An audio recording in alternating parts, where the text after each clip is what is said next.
worry. I'll talk with you tonight on the phone. It'll be okay. Bienvenido a Oscuro, y hoy estamos contando 20 de los momentos más trágicos jamás presenciados en la historia de la televisión.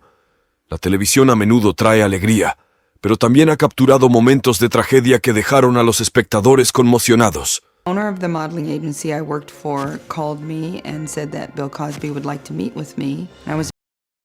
El asesinato de Rebecca Schaeffer. La televisión se suponía que la convertiría en una estrella. En cambio, la convirtió en un blanco. Rebecca Schaeffer tenía solo 21 años cuando abrió la puerta de su apartamento en Los Ángeles y fue asesinada a quemarropa por un fan obsesionado.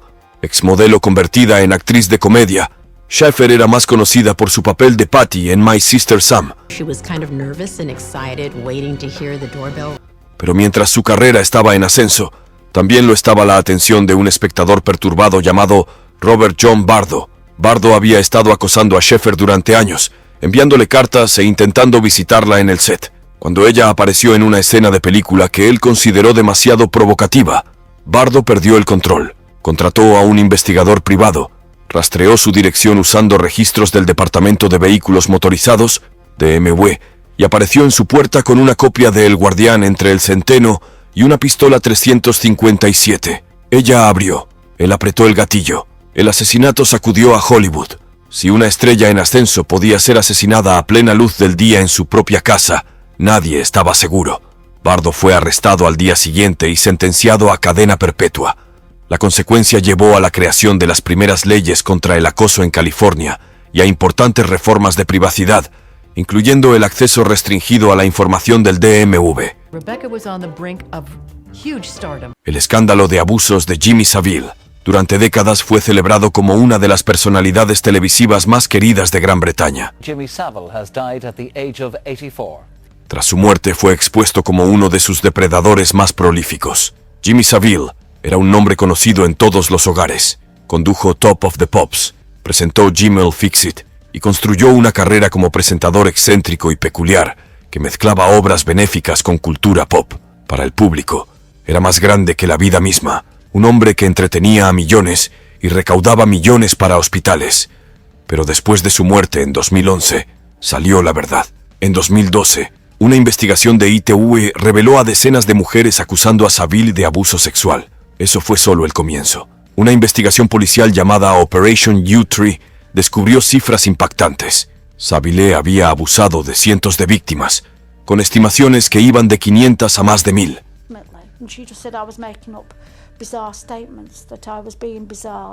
Sus crímenes abarcaron décadas, remontándose a la década de 1960, y muchas de sus víctimas eran niños. Lo que hizo peor el escándalo fue cuánto tiempo logró salirse con la suya. Más tarde, las sobrevivientes dijeron que habían intentado hablar, pero fueron ignoradas, ridiculizadas o silenciadas. Los rumores habían circulado durante años, pero la fama, la filantropía y las conexiones de Savile supuestamente lo protegieron de un escrutinio real.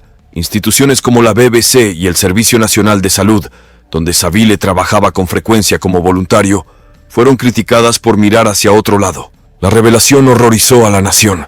Un hombre que había sido nombrado caballero por la reina y en quien se confiaba en hospitales, escuelas y estudios, había usado esa confianza como un arma. Póstumamente su reputación colapsó. Los programas que presentó fueron retirados, los homenajes borrados, y su nombre se convirtió en sinónimo de traición y abuso.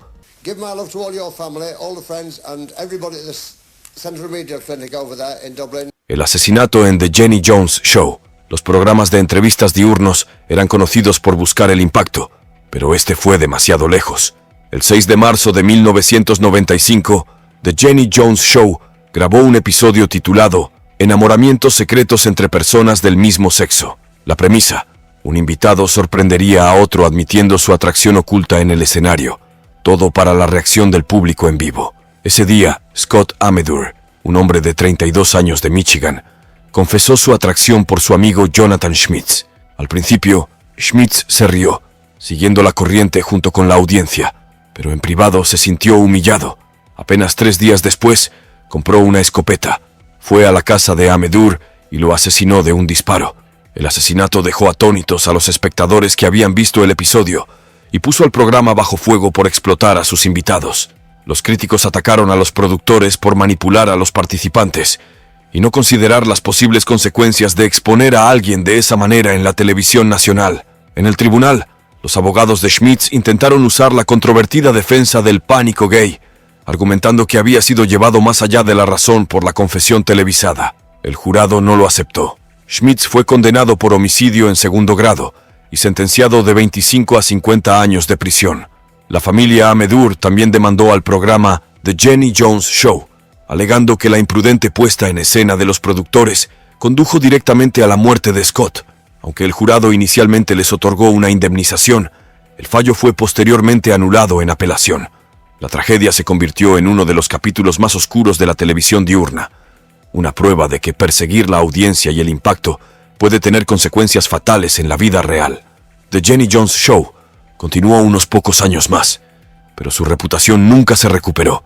Lo que comenzó como un truco barato para obtener aplausos terminó en un asesinato y en un sombrío recordatorio de que la búsqueda televisiva del espectáculo a veces puede ir demasiado lejos. El truco fatal de Owen Hart. Los fanáticos esperaban un espectáculo.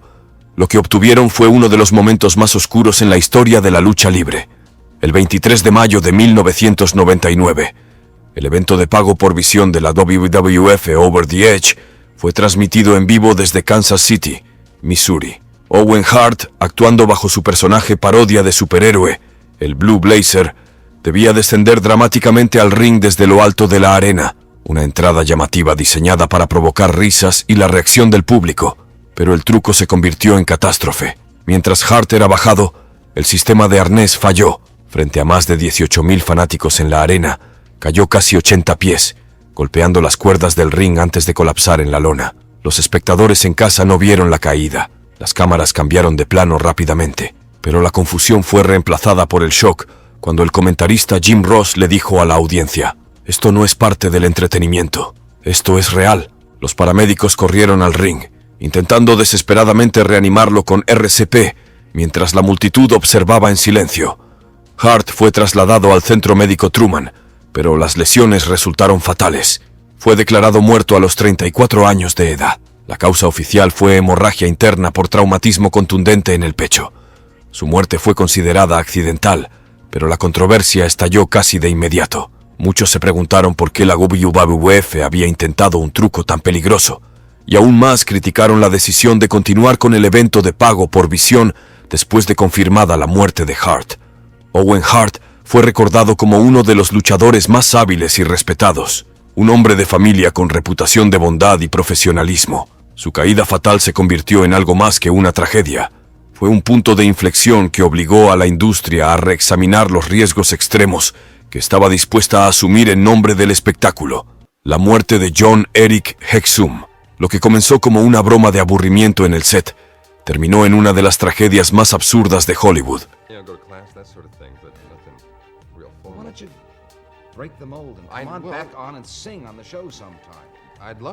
John Eric Hexum era una estrella en ascenso a comienzos de la década de 1980, conocido por su papel principal en la serie de aventuras Voyagers, y más tarde como modelo convertido en actor con innegable presencia en pantalla. Para 1984, había conseguido un nuevo programa en CBS llamado Cover Up, pero apenas unas semanas después de comenzar el rodaje, la tragedia golpeó de una manera que nadie podía haber previsto. El 12 de octubre, durante una larga pausa entre tomas, Hexum se frustró con los retrasos.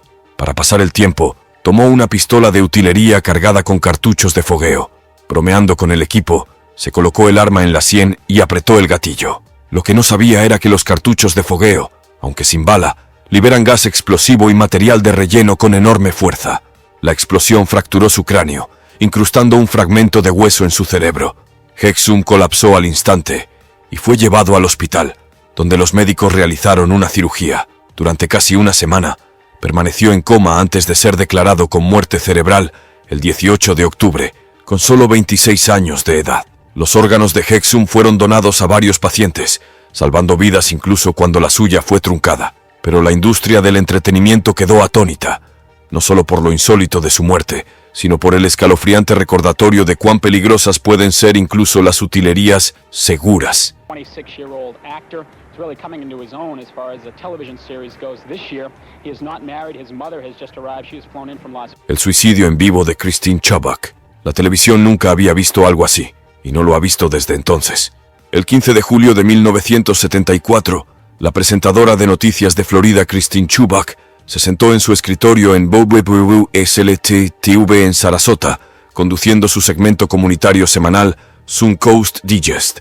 Serena, profesional y directa, miró a la cámara y les dijo a los televidentes, en cumplimiento con la política del Canal 40 de traerles lo último en sangre y vísceras, y en colores vivos, van a ver otra primicia, un intento de suicidio. Segundos después, sacó un revólver de debajo de su escritorio, lo colocó detrás de su oreja derecha y apretó el gatillo. Millones de estadounidenses acababan de presenciar el primer suicidio en vivo en la historia de la televisión. Chubbuck tenía solo 29 años. Fuera de cámaras, había luchado durante mucho tiempo con depresión, soledad y un sentimiento de aislamiento. Sus colegas la describían como trabajadora pero retraída, y se decía que había expresado que nunca encontraría el amor ni escaparía de sus batallas de salud mental. En las semanas previas a la transmisión, incluso bromeó oscuramente con suicidarse al aire, pero nadie pensó que lo decía en serio.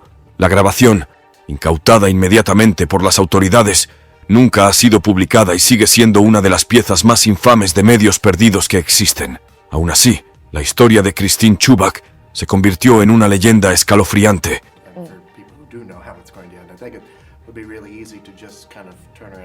No solo por la forma en que murió, sino porque utilizó la televisión misma como escenario. Su muerte obligó a abrir conversaciones sobre la autolesión, la enfermedad mental y las responsabilidades de los medios. Para los televidentes, fue un momento horrorizante que borró la línea entre noticia y tragedia de la manera más brutal posible. El despido de Roseanne Barr, uno de los regresos televisivos más grandes en años, y una de las cancelaciones más rápidas de la historia. En 2018, ABC trajo de vuelta a Roseanne, la querida comedia que había dominado originalmente a finales de los 80 y los 90. El regreso fue un éxito masivo, atrayendo a más de 18 millones de televidentes en su estreno. Por un momento, parecía que los Conner estaban de vuelta para reclamar su lugar en la cultura popular. Luego llegó el tuit. El 29 de mayo, Roseanne Barr publicó un comentario racista en Twitter comparando a Valerie Jarrett, ex asesora principal del presidente Barack Obama, con un simio. La reacción fue inmediata y explosiva. En cuestión de horas, ABC emitió un comunicado calificando su comentario de aberrante, repugnante e inconsistente con sus valores, y canceló la serie ese mismo día. Para los fans, la rapidez de la decisión fue impactante. Roseanne no era solo la estrella, era la creadora y el rostro de toda la serie, pero la cadena dejó en claro, ningún escándalo valía la pena para mantenerla al aire. Las repercusiones no terminaron allí. Los miembros del elenco condenaron públicamente las palabras de Barr, distanciándose de ella. ABC luego rescató la serie reconfigurándola como The Conners, matando al personaje de Roseanne con una sobredosis de opioides y continuando sin ella. El derivado logró una carrera exitosa, pero la mancha del escándalo nunca desapareció. El incidente sigue siendo una de las implosiones más abruptas y dramáticas en la historia de la televisión moderna. Una comedia legendaria revivida, luego destruida, no por las críticas ni los índices de audiencia, sino por un solo tuit. En apenas 24 horas, décadas de buena voluntad y uno de los mayores regresos televisivos se esfumaron, demostrando que ninguna estrella, por icónica que sea, es intocable. El asesinato de John F. Kennedy. Pocos momentos en la historia de la televisión golpearon más fuerte o cambiaron el mundo tan rápido. 22 de noviembre de 1963. Dallas, Texas. El presidente John F. Kennedy viajaba por Dealey Plaza en una caravana con techo abierto junto a la primera dama Jacqueline Kennedy. Las multitudes llenaban las calles. Las cámaras de noticias grababan. Y entonces, sonaron 3 disparos. El presidente fue alcanzado en la cabeza y el cuello por el fuego de un francotirador. En cuestión de instantes, su caravana se dirigió a toda prisa al hospital Parkland Memorial, pero ya era demasiado tarde. JFK fue declarado muerto a la 1 de la tarde, hora central. Quest to uncover what happened that day 4 agents who guarded the president testified that JFK ordered the two. Tenía 46 años. La interrupción de las transmisiones fue inmediata. En toda América, telenovelas, comedias y programas en vivo fueron cortados por boletines urgentes. El anuncio emocional de Walter Cronkite sobre la muerte del presidente se convirtió en uno de los momentos más icónicos en la historia de la televisión. Por primera vez, un asesinato presidencial estadounidense fue cubierto en vivo mientras sucedía, no en la prensa al día siguiente, sino en tiempo real, desde el hospital hasta la juramentación de Lyndon B. Johnson. Solo unas horas más tarde, el mundo vio la ya infame grabación, la película de Zapruder, capturando el momento exacto del impacto. Gráfico, crudo y sin precedentes, marcó una nueva era en los medios, una en la que la tragedia ya no podía ser editada para mayor comodidad. Lee Harvey Oswald fue arrestado por el asesinato, pero él mismo fue asesinado solo 2 días después en televisión en vivo, abatido por el dueño de un club nocturno, Jack Ruby, durante una transferencia policial. 2 asesinatos impactantes, ambos frente a las cámaras. El asesinato de JFK no fue solo una tragedia política. Fue un momento que partió la historia en 2. La muerte de Phil Hartman. La comedia prosperaba en los años 90, hasta que un brutal asesinato la sacudió hasta lo más profundo. Phil Hartman estaba en todas partes. Saturday Night Live, The Simpsons. First guest this evening is the star of News Radio here on NBC. He's also in the new holiday season film Jingle All the Way, which opened today. News Radio, con su estilo inexpresivo y su sentido del tiempo perfecto, se convirtió en una de las armas cómicas más confiables de la televisión. Pero el 28 de mayo de 1998, su vida terminó en una tragedia impensable, asesinado mientras dormía por su propia esposa. Esa noche, Hartman estaba en su casa en Encino, California, cuando Bryn Omdal entró a su dormitorio y le disparó 3 veces. Más tarde confesó a amigos, regresó a casa y murió por suicidio horas después. Sus 2 hijos estaban en la casa en ese momento. Tras bambalinas, el matrimonio llevaba mucho tiempo siendo inestable. Bryn había luchado contra el abuso de drogas y alcohol durante años, y los informes toxicológicos confirmaron que tenía cocaína, Zoloft y alcohol en su organismo. Amigos dijeron que resentía la creciente fama de Phil, y a menudo se sentía aislada. Él, por otro lado, evitaba la confrontación y se distanciaba durante las discusiones, una dinámica que se intensificó silenciosamente durante años. El asesinato conmocionó a Hollywood.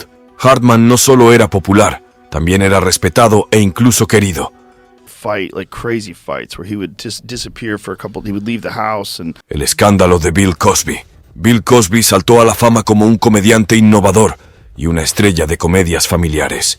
The Cosby Show fue uno de los programas familiares más influyentes de los años 80, y la imagen de Cosby como un padre sabio y cariñoso quedó profundamente arraigada en la cultura popular. Pero detrás de los chalecos de lana y los discursos familiares se escondía una verdad mucho más oscura. A comienzos de los años 2000 comenzaron a surgir rumores, acusaciones de mujeres que alegaban que Cosby las había drogado y agredido. Al principio el público y la industria miraron hacia otro lado, pero para el año 2014, decenas de mujeres habían salido a la luz, muchas contando historias inquietantemente similares. Cosby ofreciendo mentoría, drogando sus bebidas y agrediéndolas sexualmente mientras estaban inconscientes. El punto de quiebre llegó en el año 2015, cuando Cosby fue acusado de agresión indecente agravada. En el año 2018, fue declarado culpable de drogar y agredir a Andrea Constant, una ex empleada de la Universidad Temple, y sentenciado de 3 a 10 años en prisión. El veredicto marcó un momento histórico. Cosby se convirtió en la primera gran celebridad condenada en la era posterior al movimiento #MeToo. Pero en el año 2021, la Corte Suprema de Pensilvania anuló su condena debido a una tecnicidad relacionada con un acuerdo previo con los fiscales. Cosby fue liberado, lo que provocó indignación y reavivó debates sobre justicia, poder y rendición de cuentas. En total, más de 60 mujeres acusaron a Cosby de agresión sexual, con muchos casos demasiado antiguos para ser procesados.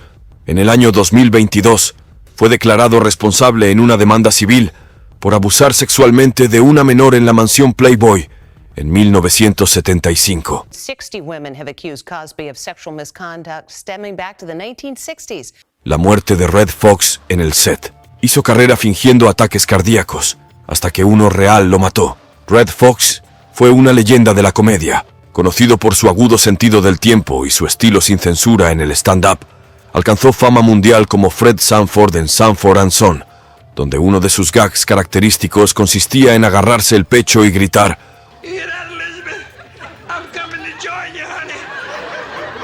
«Voy contigo, Elizabeth», en falsa angustia. Pero en 1991, ese chiste se volvió trágicamente real. Fox estaba en el set de The Royal Family, una comedia de CBS que debía ser su gran regreso a la televisión. Durante un ensayo, colapsó repentinamente en el escenario. El elenco y el equipo, tan acostumbrados a sus bromas en el set y a décadas de ataques fingidos, inicialmente pensaron que era otro gag al estilo de Fred Sanford. No lo era. Fox había sufrido un ataque cardíaco masivo. Se perdieron valiosos momentos antes de que alguien comprendiera que no estaba bromeando. Fue llevado de urgencia al Queen of Angels Hollywood Presbyterian Medical Center, pero ya era demasiado tarde. Red Fox fue declarado muerto solo unas horas después. Tenía 68 años. Su muerte conmocionó al mundo de la comedia. Amigos y colegas lamentaron la pérdida de un pionero que rompió barreras raciales en la televisión y abrió el camino a generaciones de comediantes. The Royal Family intentó continuar sin él, pero nunca se recuperó, y el programa fue cancelado poco después. La muerte de Fox es uno de los momentos más irónicamente trágicos en la historia de la televisión. Una emergencia real confundida con un chiste. El hombre que hizo reír a millones con ataques cardíacos fingidos murió justamente de uno real.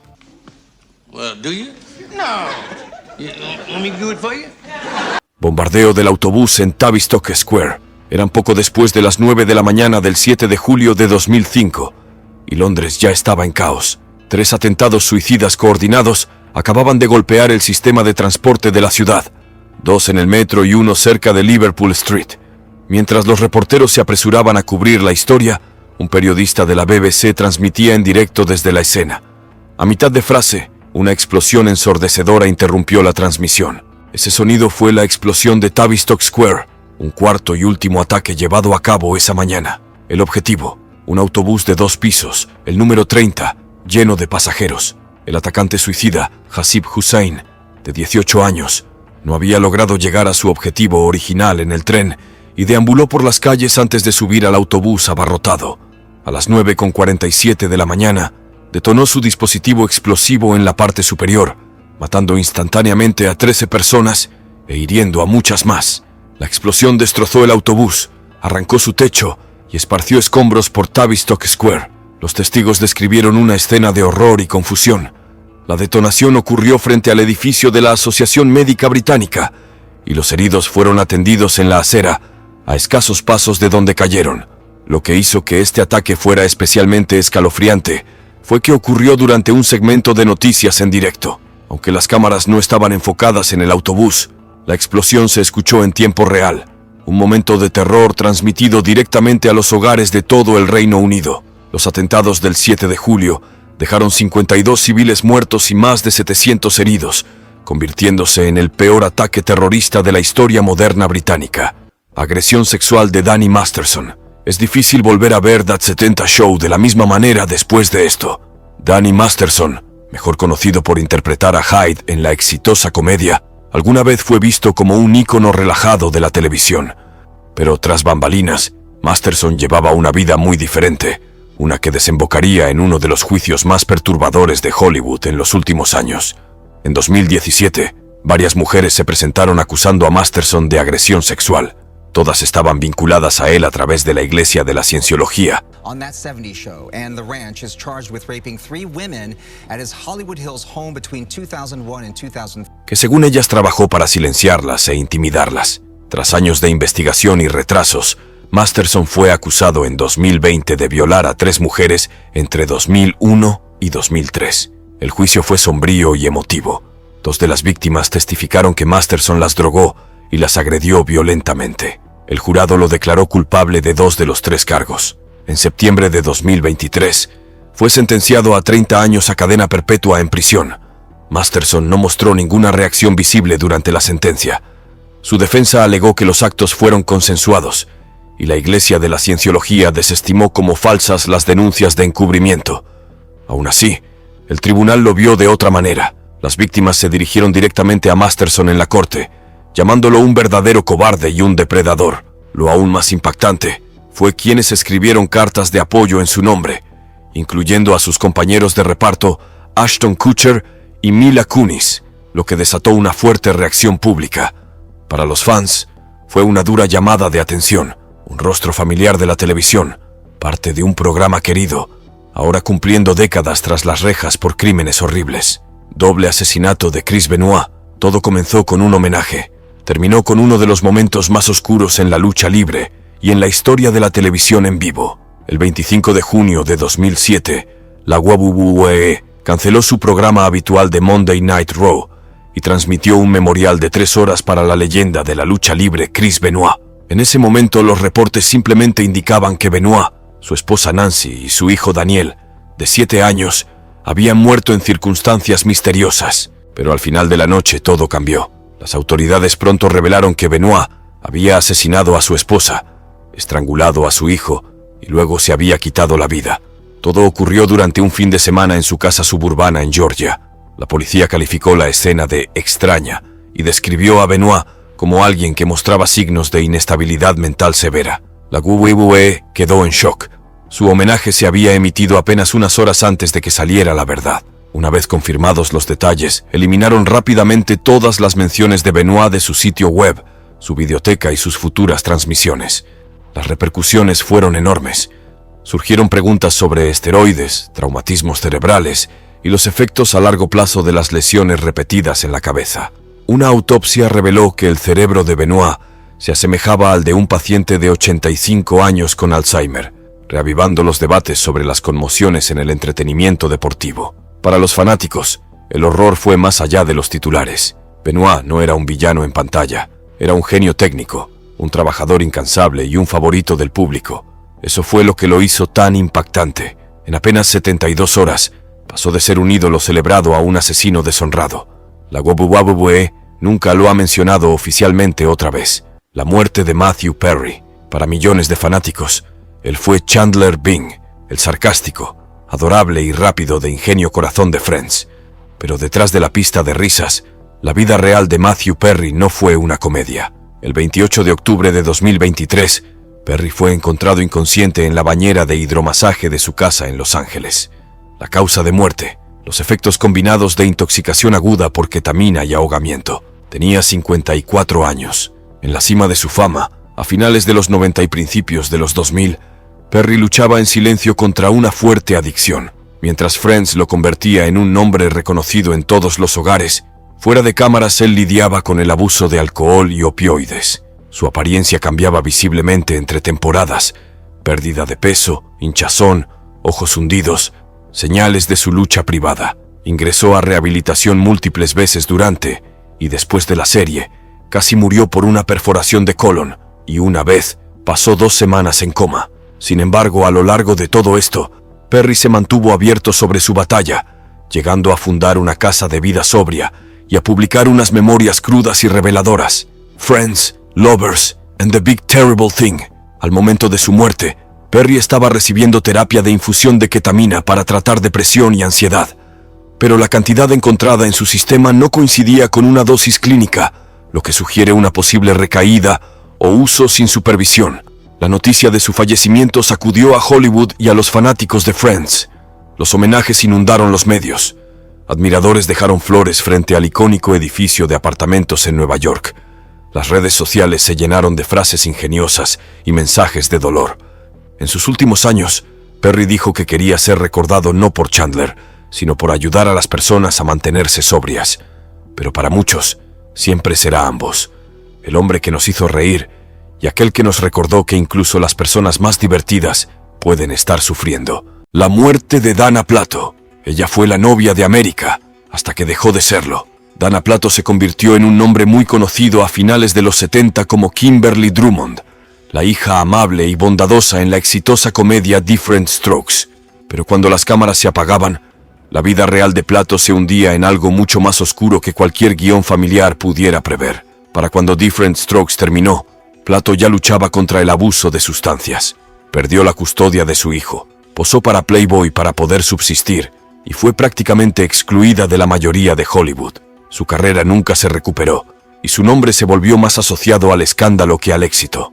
En 1991, fue arrestada por robar una tienda de videos en Las Vegas con una pistola de perdigones. Un hecho tan extraño que el dependiente ni siquiera lo creyó real. Poco después fue arrestada nuevamente por falsificar una receta de Valium. A pesar de múltiples estancias en rehabilitación y de intentos públicos de recuperación, Plato nunca pudo escapar de la sombra de su propia caída.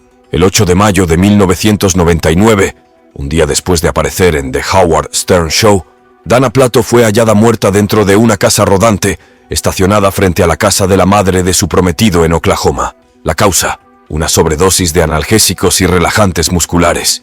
Tenía apenas 34 años. Su muerte fue declarada un suicidio, aunque algunos cercanos a ella cuestionaron esa conclusión. Sumando a la tragedia, su hijo Tyler moriría después por suicidio en 2010. La historia de Dana Plato no es solo la de una estrella infantil descarriada, es la prueba de cómo la fama, la adicción y el abandono pueden destruir una vida antes de que realmente comience. Ella fue la primera del elenco de Diff'rent Strokes en morir, pero lamentablemente no la última. La muerte de Judith Barsi. Ella tenía la voz de una estrella y la sonrisa de una niña. Okay. You know the story of the itty bitty spider? Yeah. You do? Tell it to me. Porque eso era exactamente una niña. Judith Barsi fue una de las actrices infantiles más reconocibles de finales de los 80. Apareció en más de 70 comerciales, actuó en series exitosas como Cheers y Growing Pains, y prestó su voz a entrañables personajes animados como Ducky en The Land Before Time y Anne-Marie en All Dogs Go to Heaven. Pero fuera de cámaras, Judith vivía con miedo.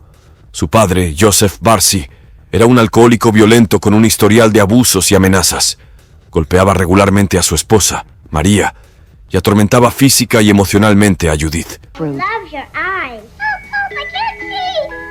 En múltiples ocasiones amenazó con matarlas a ambas, y nadie lo tomó lo suficientemente en serio. En julio de 1988, la pesadilla se volvió realidad. Después de semanas de violencia en aumento, Joseph disparó y mató a Judith mientras dormía. Luego asesinó a María antes de prender fuego a sus cuerpos y volverse el arma contra sí mismo. Judith tenía solo 10 años. El caso conmocionó a Hollywood. Sus colegas la describían como madura, talentosa y sabia para su edad. Acababa de conseguir un papel en una comedia importante y estaba siendo preparada para el estrellato a largo plazo. Todo se borró en una sola noche. Aún más desgarrador. Sus últimas películas se estrenaron póstumamente. Audiencias de todo el mundo se enamoraron de su voz, sin saber que ya había sido asesinada para cuando la escuchaban. Tenía todo lo necesario para ser una estrella, y un futuro que nunca tuvo la oportunidad de suceder. Los problemas legales de Todd Bridges. Él era el hermano mayor cool en Diff'rent Strokes, una estrella de comedia con una sonrisa de $1 millón y un futuro brillante. Pero la vida real de Todd Bridges no tenía nada de guionizada. A comienzos de sus 20s, Bridges se había convertido en una advertencia de lo que puede salir mal con la fama infantil. Tras el fin de Diff'rent Strokes, cayó de lleno en la adicción a las drogas, incluyendo un fuerte consumo de crack. Su vida se precipitó rápidamente en un ciclo de arrestos, violencia y encuentros cercanos a la muerte. En 1989, Bridges apareció en los titulares por todas las razones equivocadas. Fue arrestado y acusado de intento de asesinato después de presuntamente disparar varias veces a un narcotraficante en una casa de crack en Los Ángeles. El caso parecía el final del camino, un ex niño estrella convertido en pistolero. Pero en la corte, sus abogados argumentaron que había actuado en defensa propia mientras estaba bajo la influencia y siendo manipulado por personas peligrosas. El jurado le creyó. Bridges fue absuelto. Aún así, el daño a su reputación ya estaba hecho. Permaneció atrapado en la adicción y fue arrestado varias veces más por posesión de drogas y armas.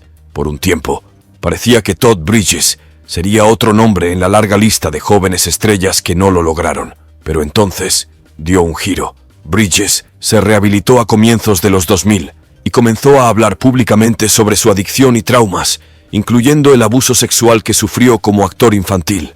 Más tarde escribió unas memorias, se convirtió en consejero de adicciones e incluso regresó a la televisión en programas como Everybody Hates Chris y Celebrity Big Brother. De todos los miembros del elenco de Diff'rent Strokes, Todd Bridges es el único actor infantil principal que sigue con vida. Su viaje, desde la fama de la comedia hasta tocar fondo y regresar, es trágico, pero también raro. Termina en supervivencia. Consecuencias del atentado de Oklahoma City. El 19 de abril de 1995, el corazón de Estados Unidos fue destrozado. A las 9:02 de la mañana, una explosión masiva sacudió el centro de Oklahoma City. Un camión Ryder cargado de explosivos, estacionado frente al edificio federal Alfred P. Murrah, detonó con una fuerza aterradora. La explosión arrancó toda la fachada del edificio, matando a 168 personas, incluidos 19 niños, y dejando heridos a más de 600. En cuestión de minutos, las cadenas de noticias locales estaban en la escena. Las cámaras grababan mientras los rescatistas corrían hacia los escombros humeantes. Lo que encontraron fue devastación a una escala que pocos habían presenciado. Pisos enteros se habían desplomado. Las calles estaban llenas de escombros. Zapatos de niños, sillas de oficina, cunas y concreto derrumbado estaban esparcidos por toda la manzana. Lo que hizo esto aún más sobrecogedor fue que gran parte quedó capturado en televisión en vivo. Los esfuerzos de rescate, la recuperación de cuerpos, los sobrevivientes ensangrentados, todo transmitido a una nación atónita y horrorizada. Los espectadores vieron cómo los bomberos sacaban a niños pequeños de entre los restos. Una foto de un bombero cargando el cuerpo sin vida de Bailey Almond, de 1 año, se convirtió en el rostro de la tragedia. El responsable, Timothy McVeigh, fue arrestado apenas 90 minutos después del ataque por conducir sin matrícula. Finalmente, fue acusado, condenado y ejecutado en 2001. Su motivo: venganza contra el gobierno federal por el asedio de Waco. El atentado de Oklahoma City fue el ataque terrorista más letal en suelo estadounidense antes del 11 de septiembre, y el primero en quedar grabado en la memoria nacional gracias a la cobertura total en tiempo real. El peso emocional de las imágenes, los niños sacados de los escombros y el caos crudo de esas primeras horas lo convirtieron en uno de los momentos en vivo más perturbadores en la historia de la televisión. Para muchos, no fue solo noticia, fue trauma desarrollándose en directo.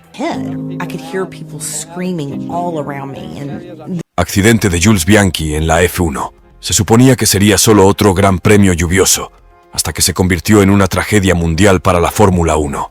El 5 de octubre de 2014, durante el Gran Premio de Japón en el circuito de Suzuka, el piloto francés Jules Bianchi, de 25 años, perdió el control de su coche bajo condiciones de lluvia. Lo que ocurrió después fue uno de los incidentes más horribles que el deporte había visto en décadas. Una vuelta antes, otro piloto había chocado en el mismo lugar, la curva 7, lo que llevó a los comisarios a sacar una grúa de recuperación para retirar el vehículo dañado.